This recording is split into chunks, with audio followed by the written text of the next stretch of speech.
আমরা কি বন্ধু হতে পারি? হুম। Thank you. ওয়েলকাম। তুমি করে বলবো নাকি তুই করে বলবো?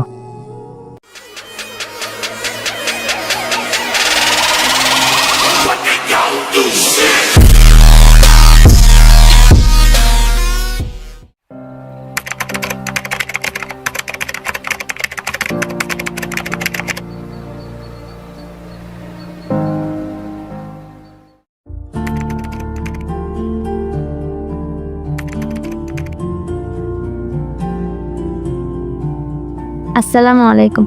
আমার নাম শারমিন আক্তার জয়। আমার বয়ফ্রেন্ডের নাম হচ্ছে শাওন। আমাদের গল্পটা শুরু হয় স্কুল লাইফ থেকে। আমার এক বান্ধবী একটা ছেলের নাম্বার দিল আর বলল যে ছেলেটা অনেক ভালো, রিলেশন করে দেখ। তখন আমি আমার বাসায় এসে নক দিলাম। এরপর থেকে আমাদের কথা বলা শুরু হলো। আসসালামু আলাইকুম। ওয়ালাইকুম আসসালাম। কেমন আছেন? আলহামদুলিল্লাহ ভালো। আপনি কে? আমার নাম শারমিন। আমাকে আপনার নাম্বারটা আমার এক বান্ধবী দিয়েছে। ও আচ্ছা, আমি বলছিলাম আপুকে তোমার কোনো ভালো বান্ধবী থাকলে নাম্বার দিও। বলছে আমাকে। আপনি কি করেন, চাকরি নাকি পড়ালেখা? আমি লেখাপড়া করি। আপনি করেন কি? আমিও পড়ালেখা করি। কোন ক্লাসে পড়েন? ক্লাস 9-এ। আপনি কোন ক্লাসে পড়েন? অনার্স প্রথম বর্ষ। ও আচ্ছা, আপনার নামটা জানা হলো না। আপনার নাম কি? আমি শাওন। সুন্দর নাম। রাতে খাইছেন? জি খেয়েছি। আপনি খেয়েছেন? খাইছি। আপনি আমায় তুমি করে বলতে পারেন যদি কোনো সমস্যা না থাকে। আরে কিসের সমস্যা? তুমিও আমাকে তুমি করে বলতে পারো। আচ্ছা ঠিক আছে।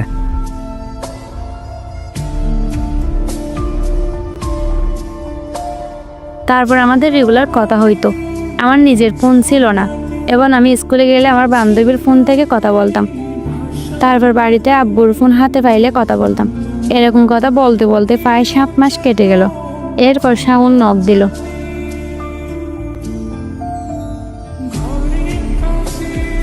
কেমন আছো? আলহামদুলিল্লাহ ভালো আছি। তুমি কেমন আছো? আলহামদুলিল্লাহ ভালো। শোনো, তোমার একটা পিক দাও না। শারমিন দাও না। আমি তো বড় ফোন ইউজ করি না, আমি ছোট ফোন ইউজ করি। ছবি দিব কেমনে? তোমার পাশে ভাবি বা কোনো বন্ধু নাই? তাদের ফোন থেকে দাও না প্লিজ। না, তারা শুনলে বাড়িতে জানাজানি হবে। বাড়িতে জানলে আমাকে মারবে। আমি এত কিছু বুঝি না, তোমাকে আজকে ছবি দিতেই হবে। আমরা 7 মাস ধরে কথা বলতেছি, আমি এখনো তোমাকে দেখিনি। আমি কি দেখছি? আমিও তো দেখি নাই, তারপরেও কথা বলতেছি।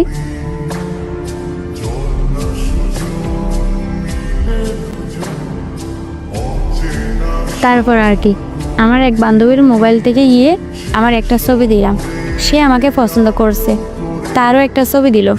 আমারও তাকে অনেক ভালো লাগলো। আমার নিজের মোবাইল ছিল না, স্কুলে আসলে বান্ধবীর মোবাইল থেকে কথা বলতাম। বাড়িতে গেলে আমার আব্বুর ফোন ধরতে দিত না। এরকম চুরি করে করে 1 বছর কথা বললাম। 1 বছর কথা বলার পর সে আমার সাথে দেখা করতে চায়।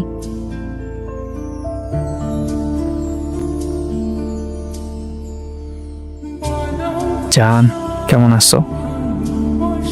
জি আলহামদুলিল্লাহ ভালো। তুমি কেমন আছো? আলহামদুলিল্লাহ। চলো না আমরা দেখা করি। আমি দেখা করতে পারবো না, আব্বু বাড়ি থেকে বের হতে দিবে না। আমার আব্বু অনেক রাগী। জান অনেক দিন হয়ে গেছে, তোমাকে একটু দেখতে মন চাচ্ছে। এখন আমি কি করব বলো? আচ্ছা, কালকে স্কুলে যাব। তুমি কালকে স্কুলে আইসো। স্কুলের নাম কি? আমার স্কুলের নাম হচ্ছে PM Kali girls high school. আচ্ছা ঠিক আছে, আমি 12টার দিকে চলে যাব। আচ্ছা ঠিক আছে, আমি কালকে স্কুল থেকে 1 ঘন্টা আগে বের হব। আমার বান্ধবীর বাড়িতে গিয়ে নক দিব। আচ্ছা ঠিক আছে, যান, ঘুমাই এখন। আল্লাহ হাফিজ। ওকে যান, তুমিও ঘুমাও।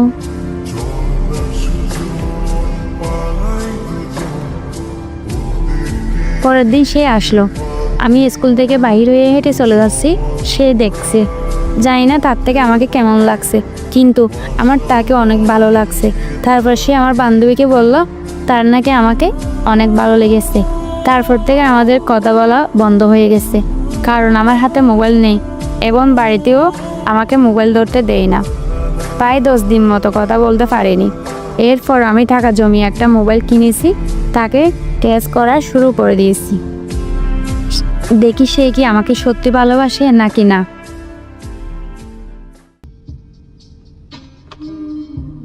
High, hello. কেমন আছেন? আলহামদুলিল্লাহ ভালো। আপনি কি রিলেশন করেন? না। ও আচ্ছা। আপনি কে? আমাকে নক দিচ্ছেন কেন? আমার নাম্বার কই পাইছেন? না আসলে সরি, আমি নুসরাত। আমার এক ভাইয়াকে নক দিতে গিয়ে আপনার ওখানে বলে চলে গেছে। পরে জানতে পারলাম আপনি আমার ভাইয়া না। ও আচ্ছা, সমস্যা নেই। ধন্যবাদ। আপনি রিলেশন করেন? না। সত্যি? হুম। একটা কথা বলি? আচ্ছা বলেন।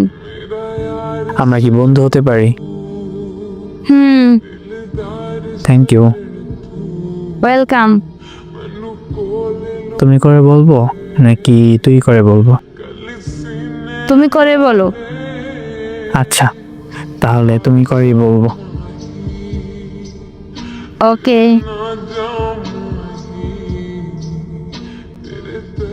এরপর থেকে আমাদের মধ্যে প্রতিদিন কথা হতো। শাওন বলে গেছে শারমিনকে, আমি যে শারমিন সেটা জানি না। আমি আমার বান্ধবীর নাম ইউজ করে কথা বলতেছি। পরের দিন আমি নক দিলাম।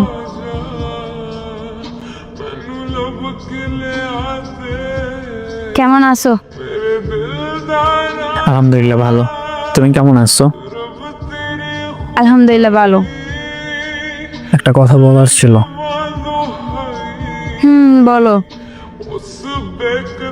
আমরা তো অনেক দিন হলো কথা বলতেছি, আমরা কি রিলেশনে যেতে পারি? না, রিলেশনে যাব না। কিন্তু কেন? না, মানি না। প্লিজ বলো। আরে আমি কে জানো?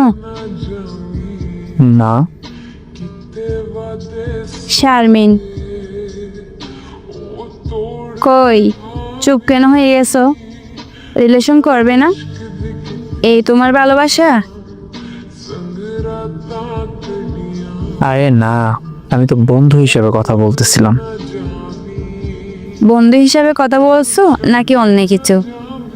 আমি জানি, সব কথা তো আমার সাথে বলছো। সরি জান, ভুলে হয়ে গেছে, প্লিজ ক্ষমা করে দাও। কিসের জান, কিসের সরি, কিসের ক্ষমা? আমি কেমন আছি একটু খোঁজখবর নেওয়ার প্রয়োজন মনে করো নাই অন্য কাউকে পেয়ে? তোমার তো মোবাইল নেই, কিভাবে খোঁজ খবর নিব? তোমার বান্ধবীকে নক দিলে রিপ্লাই দেয় না। আর বলতে হবে না, তুমি কি রকম বুঝে গেছি। আর হবে না এমন, প্লিজ ক্ষমা করে দাও। আমি তোমাকে সত্যি অনেক ভালোবাসি।